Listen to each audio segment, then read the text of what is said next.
Erdolim trouxe as informações bem precisas aí pra gente. Nesta semana falamos muito aqui na Jovem Pan News a respeito desse julgamento. O Supremo Tribunal Federal decidiu então que só vai valer essa retroatividade da nova lei de improbidade administrativa para esses casos que estão em julgamento ainda, que estão em abertos. Os que já ficaram no passado, já foram concluídos, não serão abrangidos por essa nova lei. Acertada a decisão, essa me parece que foi justamente a decisão, o voto que foi defendido pelo relator dessa ação no Supremo Tribunal Federal e agora presidente do STE, o TSE, aliás, ministro Alexandre de Moraes, né?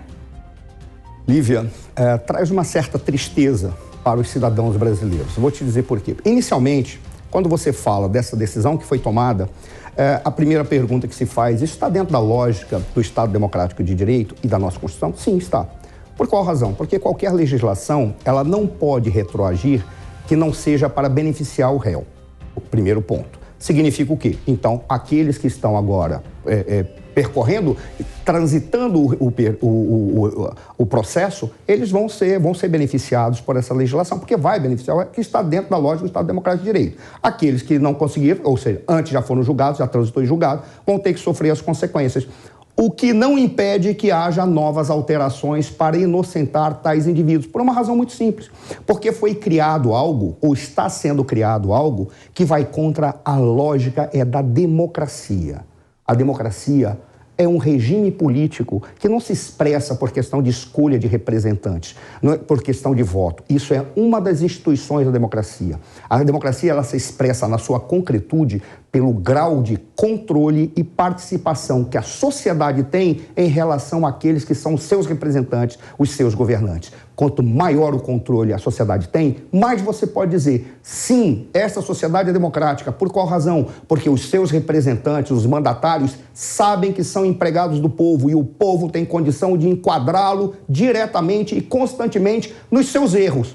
Onde que está o abalo para todos nós cidadãos? Porque a partir de agora não tem mais como, simplesmente estão criando uma subjetividade, uma nebulosidade muito grande para você poder enquadrar aqueles erros que são cometidos pelos mandatários na execução dos seus mandatos. Simplesmente está sendo criado uma flexibilidade tão grande que vai dar um grau de subjetividade para aqueles que forem julgar. Nós, como cidadãos, como sociedade, vamos sofrer isso. Uma sociedade democrática deveria enrijecer cada vez mais o controle que tem sobre os seus governantes, porque é nisso que se configura a democracia. Infelizmente, nós vamos sofrer com isso. Na sua opinião, então, professor, seria interessante que essa lei não retroagisse em nenhuma situação, fosse valer do momento em que ela foi aprovada ou entrou em vigor em diante, seria isso? Da minha perspectiva, essa lei não deveria ter sido, ela não poderia nem estar sendo colocada em pauta.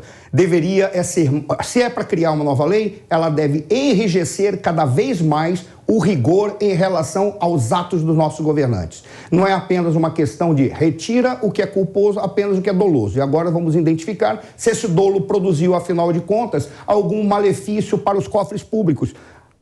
A forma como isso vai ser julgado é de uma fluidez tão grande que nós vamos verificar indivíduos que vão transitar rindo diante de nós e dizendo, podem falar o que vocês quiserem, eu recebi um título que o qual me dá condição de transitar pela sociedade com impunidade.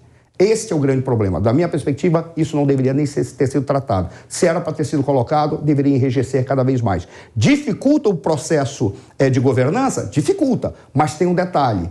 No momento em que começar a dificultar, vai se colocar o dedo numa outra ferida, uma mudança do nosso sistema político, que mostra cada vez mais que é um sistema construído para tornar difícil que o povo controle os governantes e tornar cada vez mais fácil que os governantes façam o que queiram com aquilo que é o patrimônio público.